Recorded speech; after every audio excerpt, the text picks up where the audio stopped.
স্বাগত জানাচ্ছি প্রবাসী বাংলাদেশে। আপনাদের সাথে আছি আমি সৌমিত্র শুভ। মালয়েশিয়ায় অসাধু চক্রের বিরুদ্ধে পাসপোর্ট বিষয়ে প্রবাসীদের সতর্ক করল হাইকমিশন। মালয়েশিয়ায় বসবাসরত প্রবাসী বাংলাদেশিদের পাসপোর্ট সেবা সংক্রান্ত বিষয়ে এই সতর্কতা জারি করা হয়। বিজ্ঞপ্তিতে বলা হয়, একটি অসাধু চক্র দ্রুততম সময়ে পাসপোর্ট সেবা দেওয়ার নামে প্রবাসী বাংলাদেশিদের কাছ থেকে প্রতারণার মাধ্যমে অর্থ হাতিয়ে নিচ্ছে। হাইকমিশনের নামে সামাজিক যোগাযোগ মাধ্যম ফেসবুক পেজ এবং গ্রুপ খুলে করা হচ্ছে এই প্রতারণা। অর্থের বিনিময়ে সেবা নেওয়ার ক্ষেত্রে সতর্কতা জানানো হয়। হাইকমিশন জানায়, প্রতারক চক্রদের আইনের আওতায় আনার উদ্যোগ নেওয়া হয়েছে। মালয়েশিয়া রাজার কাছে পরিচয়পত্র পেশ করেছেন দেশটিতে নিযুক্ত বাংলাদেশের নতুন হাই কমিশনার মোহাম্মদ শামীম আহসান। দেশটির 16তম রাজা ইয়াংদি পার্টুয়ান আগাং আল সুলতান আবদুল্লাহ রিয়াতুদ্দিন আল মুস্তাফা বিল্লাহ শাহের কাছে নিজের পরিচয়পত্র পেশ করেন তিনি।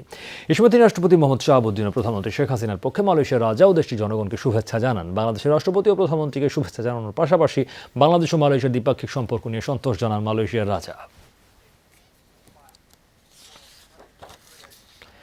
জেল হত্যা দিবস উপলক্ষে মন্ট্রিয়লে আলোচনা সভা হয়েছে।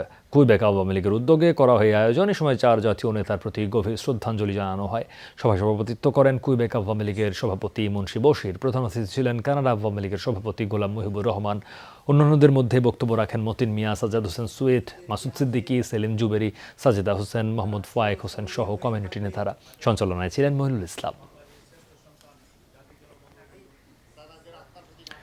বছরে যুক্তরাষ্ট্র থেকে আরও 1 মিলিয়ন টন এলএনজি কেনার চুক্তি করল বাংলাদেশ। সন্ধ্যায় দেশটির এক্সিলারেট এনার্জির সাথে দীর্ঘমেয়াদী এই চুক্তি সই করে পেট্রোবাংলা। ফের ক্ষমতায় এলে যুক্তরাষ্ট্রের সাথে এ খাতে আরও বড় প্রকল্প বাস্তবায়নের কথা বলেন জ্বালানি প্রতিমন্ত্রী নসরুল হামিদ।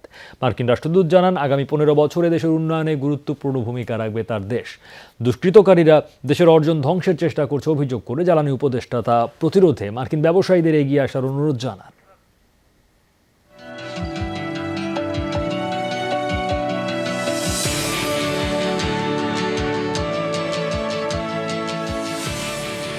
এক্সিলারেট এনার্জি মহেশখালীতে ভাসমান টার্মিনাল তৈরি করে 2018 সালের আগস্ট থেকে পেট্রোবাংলাকে তরলীকৃত প্রাকৃতিক গ্যাস বা এলএনজি সরবরাহ করছে কোম্পানিটি। দৈনিক গ্যাস সরবরাহের প্রায় 25% আসছে তাদের কাছ থেকে। এবার 2026 থেকে পরবর্তী 15 বছর অর্থাৎ 2041 সাল পর্যন্ত কোম্পানিটির কাছ থেকে এলএনজি কেনার চুক্তি করল পেট্রোবাংলা।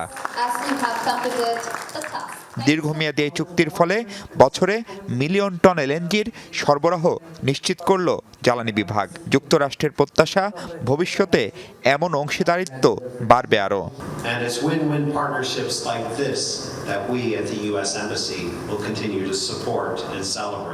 এমন বহু চুক্তি সই অনুষ্ঠানে আমি থাকতে চাই। আমি বিশ্বাস করি আগামী 15 বছর এদেশের জ্বালানি নিরাপত্তায় গুরুত্বপূর্ণ ভূমিকা রাখবে এই চুক্তি।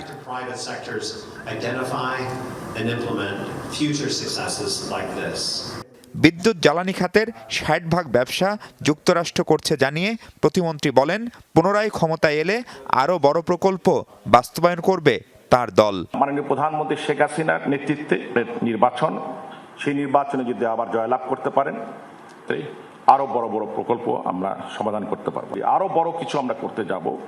আমরা দেখছি ভবিষ্যতে আমাদের বড় গ্যাস সেক্টরই উন্মুক্ত হতে যাচ্ছে। ডিপসিতে আমাদের বড় এক্সপ্লোরেশনের দিকে আমরা চিন্তা ভাবনা করছি। আমরা আশাবাদী বিশ্বের বৃহৎ কোম্পানিগুলো সেই এক্সপ্লোরেশনে পার্টিসিপেট হবেন।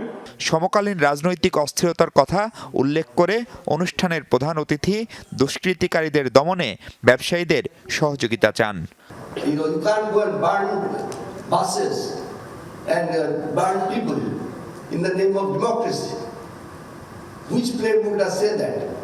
তো আপনাদেরকে যেতে হবে, কিন্তু আপনাদেরকে সোচ্চার হতে হবে to protect their interest. The signing that we are making today, you need to protect those decisions. এর জন্য আপনাদেরকে বেরোতে হবে। আপনাদের আমি দেখব, আমাদেরকে জানাবেন, আমিও যাব আপনাদের সাথে। অনুষ্ঠানে বাংলাদেশকে এলএনজির সবচেয়ে গতিশীল বাজারগুলোর অন্যতম বলে আখ্যা দেন এক্সিলারেট এনার্জির শীর্ষ কর্মকর্তারা। মাহফুজ মিশু, যমুনা নিউজ, ঢাকা। নির্বাচনের আগে বাংলাদেশের অভ্যন্তরীণ বিষয়ে কথা না বলতে রাষ্ট্রদূত ও দূতাবাসগুলোকে অনুরোধ জানিয়েছে বাংলাদেশ। তফসিলের আগে রাষ্ট্রদূতদের শিষ্টাচার ও কার্যক্রম বিষয়ে অবহিত করতে হলে সেটা দুঃখজনক হবে বলেছেন পররাষ্ট্র প্রতিমন্ত্রী শাহরিয়ার আলম। বিকেলে মন্ত্রণালয়ের সাংবাদিকদের সাথে আলাপকালে তিনি বলেন, নির্বাচন নিয়ে বিদেশি কূটনীতিকদের দৌড়ঝাঁপ ভালোভাবে নিচ্ছে না ঢাকা। দ্বাদশ জাতীয় নির্বাচন ঘিরে বাড়ছে রাজনৈতিক অস্থিরতা। একই সাথে রাজনৈতিক দলগুলোর সাথে বাড়ছে দূতাবাস ও মিশন প্রধানদের আলোচনা। বিষয়টি ভালোভাবে নিচ্ছে না বাংলাদেশ, জানিয়েছেন সরকারের পররাষ্ট্র প্রতিমন্ত্রী। এক প্রশ্নের জবাবে তিনি জানান, পিটার হাসের বিরুদ্ধে কোনো আপত্তিপত্র দেয়নি ঢাকা। আমরা বিষয়টা পছন্দ করি না, প্রথম কথা, কিন্তু আমরা তারপরেও একটা কালচারাল স্পেস দিয়েছি, কারণ এই কালচারটা বাংলাদেশে আছে। কোনো রাষ্ট্রদূতই যত সীমায় লঙ্ঘন করুক না কেন, I know it's difficult political পার্টিগুলির জন্য, কিন্তু সকলেরই আচরণ, কথাবার্তা, এক্সপ্রেশন, এমনকি লেখালেখিও একটু সহনীয় হওয়া প্রয়োজন আছে। অতীতে যে কথাটা 6 মাস আগে বলেছেন সেটা যদি আজকে আবার রিপিট করেন, সেটার ইম্প্যাক্ট কিন্তু আরও বেশি, কারণ এখন সবাই নির্বাচন মোডে গেছে বা যারা আন্দোলন করছেন তারা আন্দোলনের তাদের ভাষায় চূড়ান্ত পর্যায়ে রয়েছেন।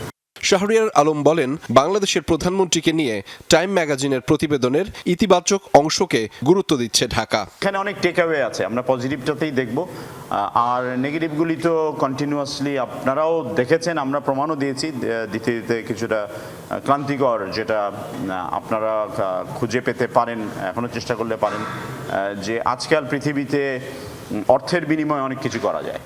প্রতিমন্ত্রী আরও জানান, জাতিসংঘের মানবাধিকার কমিশনের শুনানিতে 12 নভেম্বর 15 সদস্যের প্রতিনিধি দল যাচ্ছে জেনেভায়। সে বিষয়ে বাংলাদেশের অবস্থান তুলে ধরবেন তিনি। অধিকার যে এনজিওটির কার্যক্রম বাংলাদেশে সাসপেন্ডেড রয়েছে, আদালতে এটা রিভিউ বিচারাধীন রয়েছে, এটার অথরিটি হলো প্রাইম মিনিস্টার্স অফিস। সেখানে তাদের রিনিউয়ালটা রিভিউ করার জন্য তারা একটা পিটিশন দিয়েছিলেন, সেটাও রিজেক্ট হয়েছে।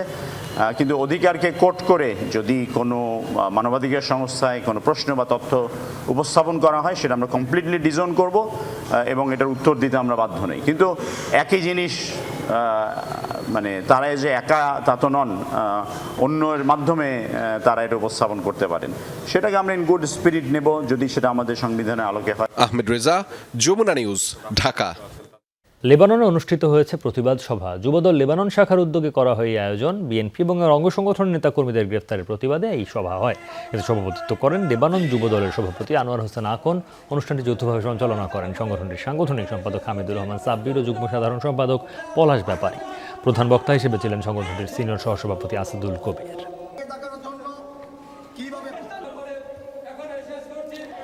ইতালিতে প্রবাসীদের সংগঠন ভৈরব পরিষদ ভেনিসের 4র্থ সম্মেলন অনুষ্ঠিত হয়েছে।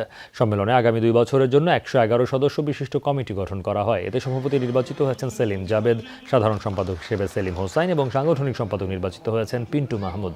অনুষ্ঠানে সভাপতিত্ব করেন জাহিদ সুজন। বক্তব্য রাখেন প্রধান উপদেষ্টা মোহাম্মদ আবুল কাশেম, কাজী আব্দুল মান্নান, প্রধান পৃষ্ঠপোষক মোহাম্মদ কামরুজ্জামান সাফি, সানি হক, প্রবাসী সাংবাদিক জাকির হোসেন সুমন সহ প্রবাসী কমিউনিটি নেতারা। এর পাশাপাশি মনোজ্ঞ সাংস্কৃতিক অনুষ্ঠানের আয়োজন করা হয়।